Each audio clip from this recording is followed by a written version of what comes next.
Saya kira ketika suatu tindak pidana melibatkan lebih dari satu orang, maka satu-satunya yang bisa menghubungkan antara satu orang dengan orang yang lain dikenal dengan ajaran tentang pernyataan. Karena rumusan delik itu mungkin dirumuskan untuk membuat tunggal. Dan kemudian kalau melibatkan lebih dari satu orang, dihubungkanlah para peserta itu dengan yang dikenal dengan ajaran tentang pernyataan. Kalau dari ilustrasi tadi, sebenarnya ketika atau masalah X itu ya, menyewakan showroomnya kepada pihak lain dan juga ikut dengan menitipkan mobil yang dijual, ternyata kemudian pengelolaan dari showroom juga dalam si penyewa dari pihak lain tersebut. Sehingga kalau kemudian unit mobil itu ditemukan mobil hasil curian, katakanlah melakukan pengadaan, tentu tidak bisa dihubungkan kepada si X dalam hubungan pernyataan, karena tadi bahwa mereka dengan disewakan lalu kemudian pertanggung jawaban atas pengelolaan itu ada pada yang menyewa. Kemudian apabila tadi Z telah diputus bersalah oleh pengadilan negeri dan dalam dakwaan Z tidak ada orang yang turut serta dalam tindak pidana tersebut, atau dikatakan Z adalah pelaku tunggal, apakah X dan Y dapat dikatakan orang yang turut serta melakukan tindak pidana tersebut? Itu tindak pidananya akan berbeda. Yang terhadap X ini adalah tindak pidana pernyataan. Tentu harus dibuktikan ada pernyataan dengan yang bersangkutan tadi. Jadi melihatnya jangan dari kasus yang sudah diputus, tapi kasus yang sedang diadili.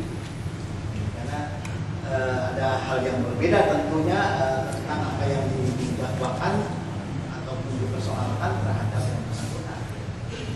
Tapi saya kira begini, ketika misalnya tadi tindak pidananya sudah terjadi secara sempurna, misalnya tadi si Z tindak pidananya menantang sudah terjadi secara sempurna atas perbuatan dia sendiri, maka tidak ada hubungan pernyataan dengan orang lain manapun, walaupun sudah dibuktikan itu terjadi secara sempurna atas dia sendiri. Apakah saksi juga melihat adanya pernyataan X dan di dalam tindak pidana dilakukan oleh Z tersebut tadi? Kalau misalnya dikatakan si X juga terus serta, apakah bisa dilihat dari unsur itu kalau misalnya memang Z telah melakukan tindak pidana secara khusus? Itu tadi kan kalau kita ambil ilustrasi itu yang dilakukan si Z adalah kan melakukan pengadaan, karena kemudian membeli barang-barang hasil curian, lalu kemudian menitipkan untuk dijual kembali di showroom yang disewa oleh W. Kan? Ya tentu bahwa itu merupakan suatu hasil tindak pidana pengadaan. Sudah selesai itu tanggung jawabnya si Z. Karena tidak ada pengadaan atas barang pengadaan. Kemudian apabila dalam perjanjian sewa menyewa showroom mobil tersebut ada sebuah pasal yang menyebutkan jika Y sebagai penyewa tidak membayar uang sewa selama 2 bulan, maka perjanjian sewa menyewa batal demi hukum. Bagaimana pendapat saksi secara hukum pidana?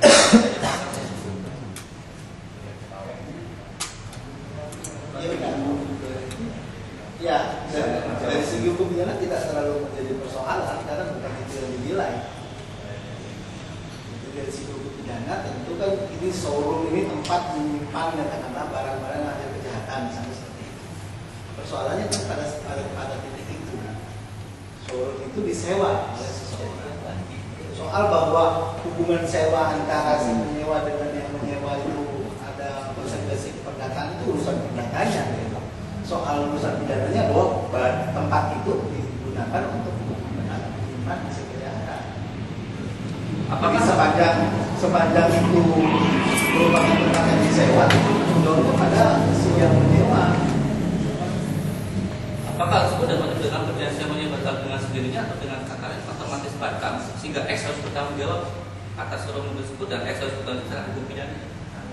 Kalau soal batal dengan sendirinya atau otomatis batal bisa ditanya kepada ahli hukum pidana saya bertindak. Tapi dari segi hukum pidana ini kan katakanlah showroom itu menjadi alat dari suatu kejahatan, alat untuk melakukan suatu kejahatan. Dan dalam hukum pidana gampang saja, siapa yang menguasai alat itu yang akan diminta pertanggungjawaban. Kalau saya punya sebuah mobil atau mobil saya disewa oleh orang, lalu orang itu melakukan kejahatan dengan mobil saya itu, lalu tidak bisa saya dikatakan penyertaan melakukan kejahatan di dalam prinsipnya, kecuali saya mengetahui memang mobil itu disewa untuk melakukan kejahatan. Jadi oleh karena itu konsekuensi keperdataannya ya tentu biarkanlah itu secara perdata. Dari segi hukum pidana tentu tanggung jawab berkenaan dengan alat itu, showroom itu, mobil itu ada pada si penyewa. Jadi maksudnya tidak secara otomatis ya si pemilik showroom tersebut harus juga turut bertanggung jawab secara pidana. Bukan tidak secara otomatis, tidak ada tanggung jawab pidananya. Tidak ada tanggung jawab pidananya ya situ. Bagaimana pendapat saksi secara secara hukum pidana tentang kedudukan X sebagai pemberi sewa, namun X didakwa sebagai orang yang berserta melakukan tindak pidana yang dilakukan oleh Z. Tadi penyertaan itu harus ada kesengajaan. Di dalam hukum pidana, dalam doktrin hukum pidana dikenal namanya double offset. Ada kesengajaan ganda. Sengaja untuk bekerja sama dan sengaja untuk melakukan kejahatan. Jadi kalau orang menyewakan sebuah tempat, baru tempat itu untuk melakukan kejahatan, perbuatan sewa menyewa itu perbuatan yang legal. Tapi dia menyewakan untuk suatu kejahatan, di situ persoalannya. Dia berarti mengetahui dari awal bahwa yang dia sewakan itu adalah memang untuk dilakukan sebagai suatu kejahatan. Lalu kemudian dia bekerja sama melakukan kejahatan. Jadi sengaja untuk bekerja sama dan sengaja untuk melakukan kejahatan.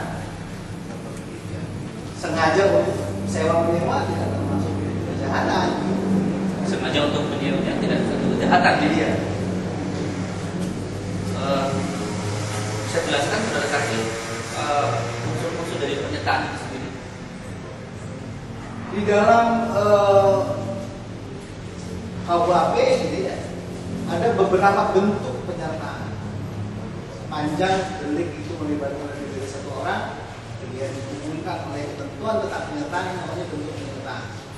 Jadi ada yang bentuknya medeplayken, turut serta melakukan. Ada yang bentuknya doodplayken, menyuruh melakukan. Ada bentuknya witlocken, menganjurkan atau membujuk melakukan. Ada yang bentuknya pembantuan.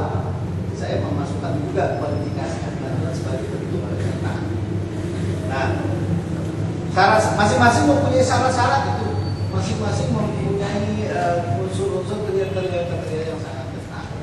Kalau kita lihat misalnya soal inisiatif, dari segi inisiatif pelanggaran. Dalam medeplayken, inisiatif itu datang dari keduanya, baik yang melakukan maupun yang berserta melakukan. Sangat berbeda dengan misalnya penganjuran. Witlocken. Witlocken itu hanya datang dari yang menganjurkan, inisiatif melakukan. Dalam hal misalnya menyuruh melakukan dengan menganjurkan itu sama, inisiatifnya sama-sama datang dari yang menganjurkan atau yang menyuruh melakukan. Tapi berbeda pada sisi pertanggungjawaban, karena yang melakukan di dalam yang menyuruh melakukan itu tidak dapat dipidana.